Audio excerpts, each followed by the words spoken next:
Nous sommes en 1917, à Milford, petite ville du Kansas, qui doit faire face à des touristes de plus en plus nombreux. En effet, la file d'attente est longue devant la clinique du docteur John Romulus Brinkley. Certains des patients ont eu vent de ces opérations miracles à la radio, d'autres en lisant le Los Angeles Times. Quoi qu'il en soit, tous les hommes ici présents n'ont qu'une hâte. Retrouver la vigueur de leur adolescence qui s'est depuis, ramollie. Le premier patient est appelé par un des nombreux assistants du docteur et conduit à un enclos. Le regard du patient se porte sur Billy, petite chèvre bondissante à la robe blanche tachetée du noir qu'il pointe du doigt. « Je veux ces testicules », se dit-il. Il repartira quelques heures plus tard avec les glandes du pauvre Billy greffées à l'intérieur de son scrotum. Mais ce qu'il ne sait pas, c'est qu'il mourra des suites de son opération dans les jours suivants. Vous écoutez Crapule, le podcast qui se penche sur les escrocs et arnaqueurs qui ont marqué l'histoire à leur façon. Et vous l'aurez compris, aujourd'hui nous allons parler d'un authentique charlatan, le Dr John R. Brinkley, plus connu sous le nom de God Gland Doctor, qu'on pourrait traduire par le docteur des glandes de chèvre, qui s'est fait connaître pour ses opérations très douteuses à base de glandes caprines, avant de devenir un pionnier de la radio et d'avoir une carrière politique pour le moins intéressante.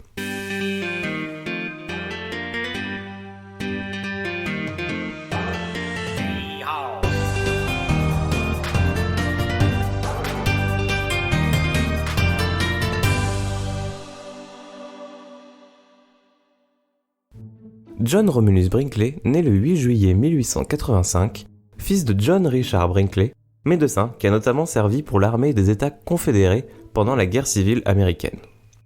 Il grandit au sein d'une famille très pauvre et termine ses études à 16 ans, pour commencer à travailler au transport du courrier entre les villes locales et à apprendre à utiliser le télégraphe.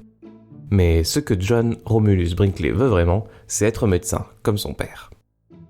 Il s'inscrit donc en 1907 au Bennett Medical College. Brinkley travaille pour la Western Union comme télégraphiste le soir et suit des cours le jour. Et à l'école, John découvre notamment l'étude des extraits glandulaires et de leurs effets sur le système humain. Leçon qu'il conservera quelque part dans un coin de sa tête, se disant que ça pourrait toujours lui servir plus tard.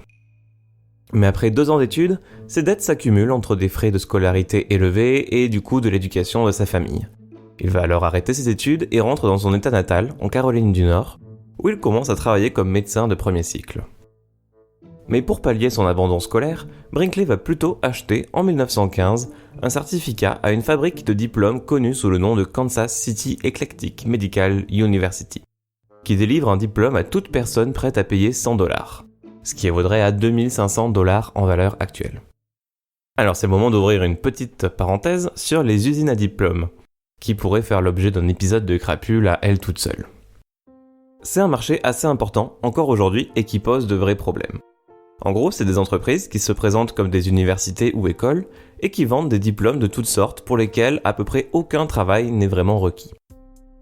Certains s'en servent pour se faire recruter ou obtenir des promotions en présentant des jolis diplômes tout neufs, mais ça pose pas mal de problèmes, notamment quand ça touche des professions comme la médecine. Par exemple, Jeffrey Demet, naturopathe australien qui a acheté son doctorat dans une fausse école de médecine sri-lankaise, s'est retrouvé accusé d'homicide involontaire à la suite de la mort d'un de ses patients, un homme de 37 ans qui souffrait d'une maladie rénale. Son programme de désintoxication naturelle a fait perdre 11 kilos en 10 jours au pauvre homme, provoquant son décès. En 2015, une liste de 370 usines à diplôme anglophones est publiée par le New York Times, dont certaines possèdent des noms plutôt imposants au premier regard, comme la Madison University, Hamilton University, ou encore la Trinity Southern University. Cette dernière s'est d'ailleurs fait piéger par des enquêteurs qui ont payé $299 pour que Colby Nolan, qui avait de l'expérience dans le babysitting et la gestion de magasins, reçoive un MBA en gestion d'entreprise. L'école, qui ne propose pas vraiment de cours, a jugé que le CV de Colby Nolan lui donnait droit à son diplôme et a même créé pour lui un relevé de notes mentionnant les travaux accomplis par Colby Nolan. Le problème, Colby est en vérité un adorable petit chat noir âgé de 6 ans qui venait tout juste de recevoir un beau diplôme en administration des entreprises. Alors normalement, des organismes officiels sont chargés d'accréditer les institutions et de s'assurer de la qualité de l'enseignement qu'elles proposent. Sauf que certaines usines à diplôme n'hésitent pas à créer elles-mêmes leur propre organisme d'accréditation. Il existerait plus de 200 associations d'accréditation non reconnues. Et pour en revenir à Brinkley, son soi-disant diplôme lui permet de pratiquer la médecine dans 8 États. On se retrouve donc en 1918, où, après avoir servi pendant 2 mois comme médecin durant la Première Guerre mondiale, Brinkley s'installe à Milford, petite ville du Kansas de 300 habitants qui avait besoin d'un médecin local.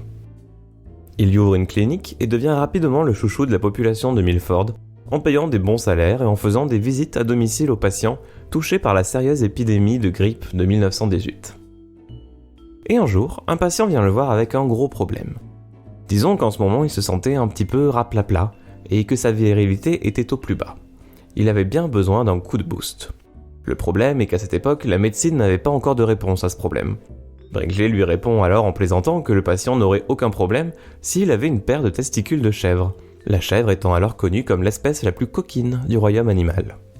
Le patient va alors supplier Brinkley d'essayer l'opération, ce qu'il va faire en échange de $150.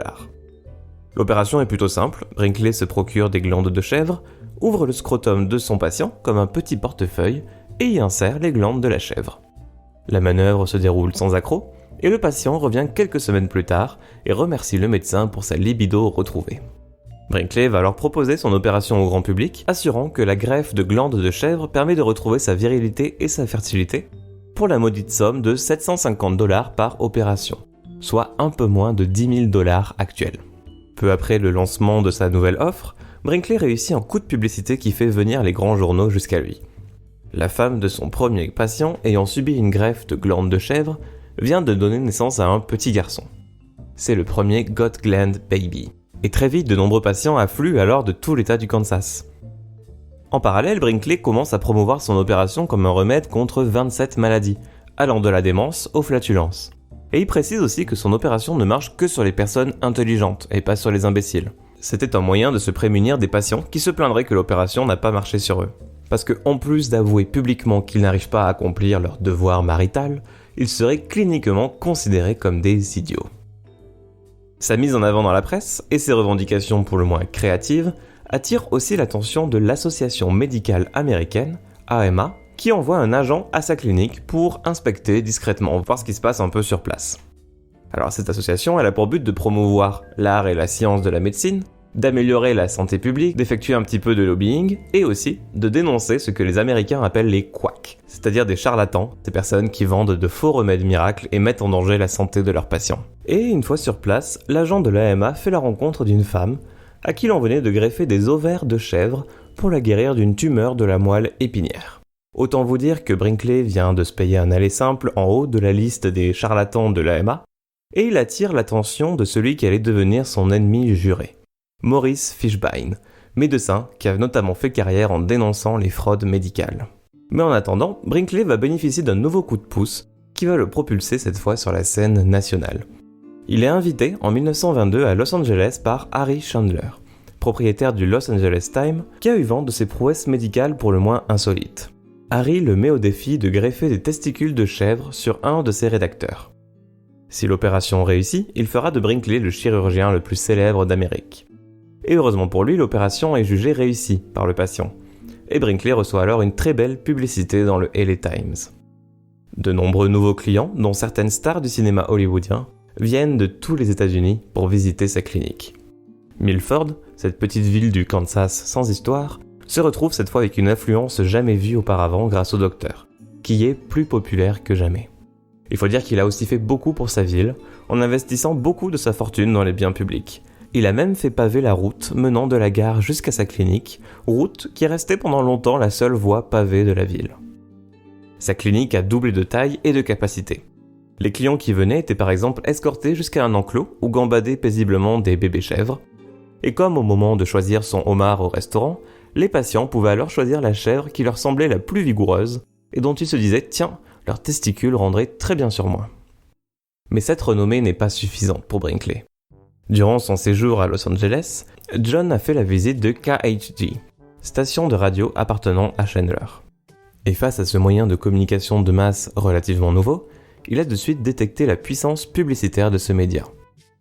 En 1923, il va alors lancer la KFKB, pour Kansas First, Kansas Best, en s'équipant d'un émetteur d'1 kW. Et il se découvre un don plutôt inattendu pour la radio.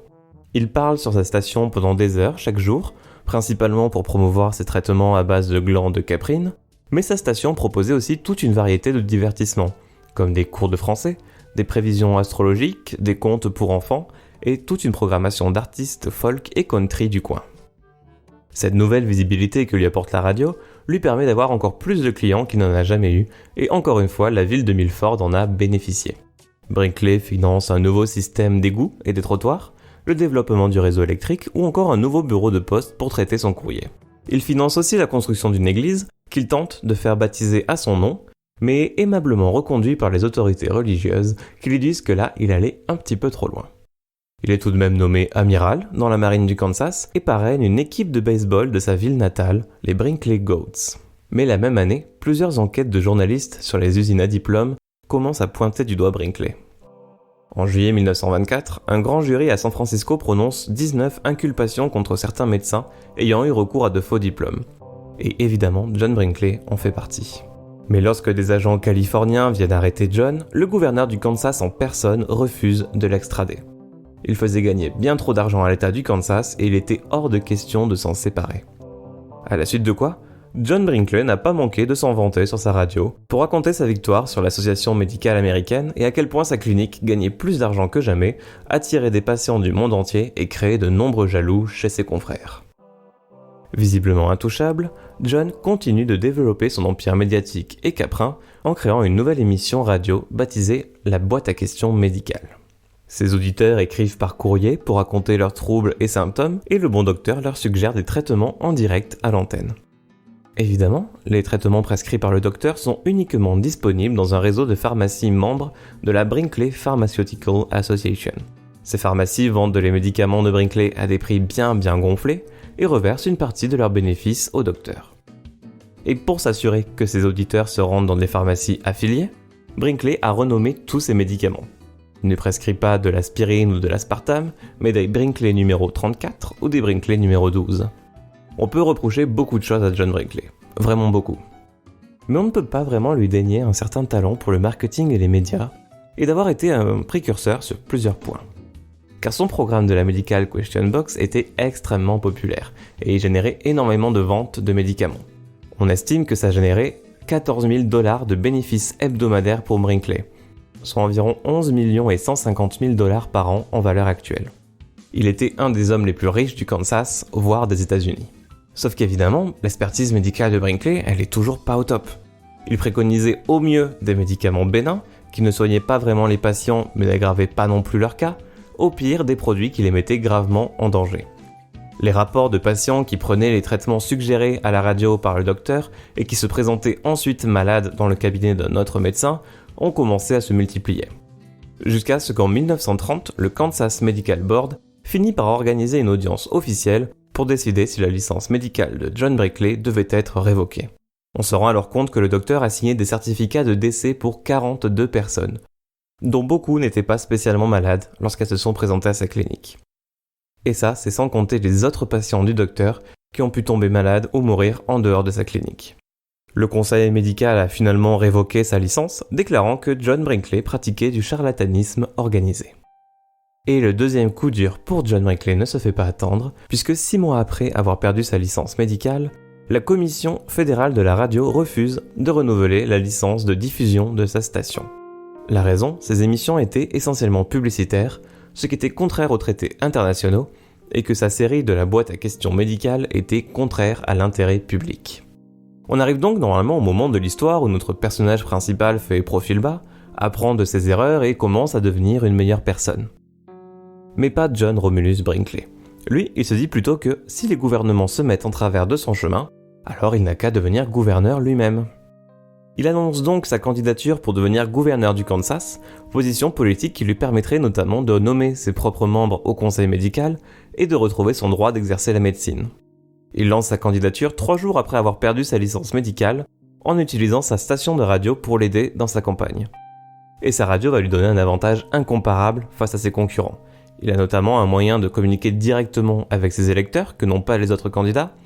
Et il a le soutien des plus grandes stars de country qui avaient été propulsées sur le devant de la scène grâce à sa radio. John mène une campagne assez désorganisée, promettant entre autres de créer des lacs dans chaque comté de l'État. Tout au long de sa campagne, il conservera quand même son sens du showmanship. Il engage par exemple un pilote qui le conduit dans son propre jet privé vers ses différents rassemblements. Mais, car il a déclaré sa candidature en retard et que les bulletins de vote avaient déjà été imprimés, il se présente en tant que write-in candidate, ou candidat par écrit. C'est-à-dire que son nom n'apparaît pas sur les bulletins de vote, ses électeurs doivent donc l'écrire manuellement sur les bulletins pour pouvoir voter pour lui. Et 3 jours avant l'élection, le procureur général du Kansas, qui ne portait pas vraiment John dans son cœur, annonce que les règles concernant les write-in candidates ont changé, et que le nom du médecin ne pouvait être écrit que d'une seule manière spécifique pour que le vote soit comptabilisé, soit J.R.Brinkley. Suite aux élections, Brinkley reçoit plus de 180 000 voix, soit près de 30% des votes, et perd face à Harry Hines Woodring. Mais un article publié par le Des Moines Register estimera qu'entre 30 000 et 50 000 bulletins de vote ont été disqualifiés car ils ne respectaient pas l'orthographe désignée par le procureur. Certains votes qui faisaient mention de Doc Brinkley ou de John Brinkley étaient donc considérés comme blancs. Et si ces votes avaient été comptabilisés, Brinkley aurait gagné sans l'ombre d'un doute. Suite à son échec, il vend sa station de radio à une compagnie d'assurance et décide de se rapprocher de la frontière mexicaine, où il pouvait exploiter une station de radio plus puissante et émettre sur le sol américain en toute impunité. Au grand désarroi des habitants de Milford, qui perdent leurs poules aux œufs d'or, il s'installe donc à Del Rio, au Texas, qui se trouve quasiment sur la frontière avec le Mexique. Le gouvernement mexicain accorde à Brinkley une licence radio de 50 000 watts, soit 50 fois plus puissante que celle qu'il avait au Kansas. Et en quelques semaines, sa nouvelle station XER est construite, composée de 2 tours de 91 mètres, et lance sa première émission en octobre 1931.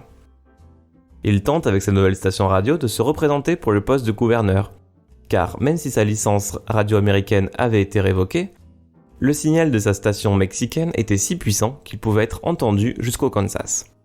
Mais sa campagne va échouer une nouvelle fois. En 1932, le gouvernement mexicain autorise Brinkley à augmenter sa puissance à 150 000 watts, puis 1 million de watts, faisant de XER la station de radio la plus puissante de la planète, pouvant être entendue jusqu'au Canada.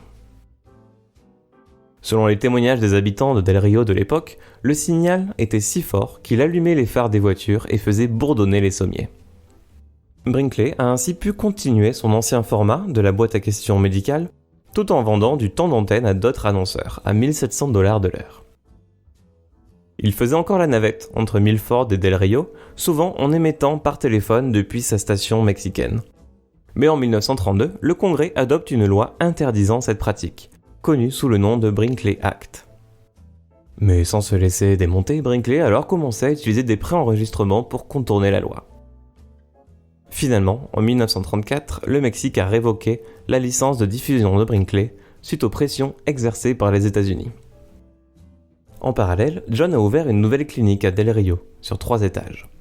Bien qu'il ait continué à pratiquer de temps en temps des greffes de glandes de chèvre au Texas, sa pratique s'est surtout orientée vers des vasectomies légèrement modifiées et des rajeunissements de la prostate.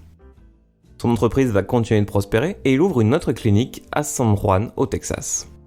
En 1936, il a amassé assez d'argent pour construire un manoir pour lui et sa femme sur un terrain de 6 hectares et demi.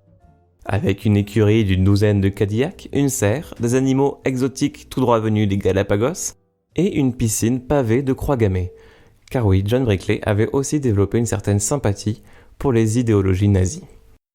Pendant ce temps, Maurice Fishbein n'a toujours pas oublié le cas Brinkley, qu'il cherche désespérément à faire condamner pour ses crimes. Mais puisque ce dernier passe son temps à trouver des manières de contourner la loi, il allait cette fois lui tendre un piège en utilisant une de ses plus grandes faiblesses, son ego surdimensionné. Il va alors publier un livre en 2 parties intitulé Modern Medical Charlatan, qui inclut une terrible critique de la carrière de Brinkley et de ses compétences médicales douteuses. John va alors poursuivre Fishbein pour diffamation et réclame 250 000 $ de dommages et intérêts. Le procès a donc lieu en 1939, sauf que le jury donne raison à Fishbein en déclarant que John Brinkley pouvait en effet être considéré comme un charlatan, et un charlatan au sens ordinaire et bien compris de ces mots. Et autant vous dire que ce verdict va déclencher un vrai raz-de-marée de poursuites contre Brinkley de la part d'anciens patients, dont la valeur totale est estimée à plus de 3 millions de $. Au même moment, l'Internal Revenue Service enquête sur lui pour fraude fiscale. Il déclare alors faillite en 1941. Peu après sa faillite, le département des postes américaines a aussi commencé à enquêter sur lui pour fraude postale. Alors que le nombre de procès augmente, sa santé diminue au même rythme que sa fortune. Il enchaîne coup sur coup 3 crises cardiaques et une amputation de la jambe, et il s'éteint finalement le 26 mars 1942 dans son gigantesque manoir de Del Rio, ruiné et son nom traîné dans la boue. Voilà donc comment John Romulus Brinkley, ce médecin qui s'est improvisé une carrière sans aucun diplôme, a greffé des testicules de chèvre sur des centaines d'Américains au péril de leur vie, avant de devenir un des pionniers américains de la radio. Et quant à son héritage, il aura tout de même donné vie à l'expression Got Gland, utilisée par l'industrie du cinéma durant la période de transition des films muets aux films sonores. Cette expression désigne un film muet, déjà achevé, auquel on ajoutait une ou plusieurs séquences parlées, afin d'adapter le film à une demande grandissante pour les films sonores. Sa maison, communément appelée la Brinkley Mansion, se trouve encore à Del Rio et a été nommée parmi les lieux historiques du Texas. Sa vie a fait l'objet de nombreux livres et documentaires, dont Got Gland Doctor, que vous pouvez visionner gratuitement sur internet sur le site des archives du Texas, dont je vous mets le lien dans les sources de l'épisode. Il y a également un épisode du très bon podcast Reply All qui lui est dédié. Si l'anglais ne vous pose pas de problème, je vous invite à l'écouter. Un film sur sa vie serait aussi en cours de développement, réalisé par Richard Linklater et avec Robert Downey Jr. dans le rôle de John Brinkley. J'espère que cet épisode vous a plu. Si c'est le cas, n'hésitez pas à laisser un petit commentaire ou des petites étoiles sur Apple Podcast ou Podcast Addict ou n'importe où c'est possible à vrai dire. De mon côté, j'ai une petite actualité. Parce que je rédige le contenu de tous mes podcasts, je me suis dit que plutôt que laisser mes scripts pourrir sur un Google Drive, autant les mettre en ligne quelque part. Et j'ai donc créé un Medium où vous pouvez déjà retrouver les 5 premiers épisodes du podcast et je mettrai en ligne le reste au fur et à mesure. Mais voilà, globalement, l'idée c'est, moi je retravaille un petit peu le contenu des textes pour leur donner un format un peu plus écrit, un peu plus article. Ça me permet aussi d'ajouter des images, d'illustrations, des vidéos quand c'est nécessaire, des liens vers des ressources complémentaires. Donc si c'est quelque chose qui vous intéresse ou si par exemple vous avez un proche qui n'est pas trop podcast et qui préfère les articles, vous pouvez aussi l'envoyer. Je vous mets l'adresse dans les notes du podcast, c'est crapule.medium.com tout simplement. Et sinon, je vous dis à très bientôt pour un prochain épisode de Crapule.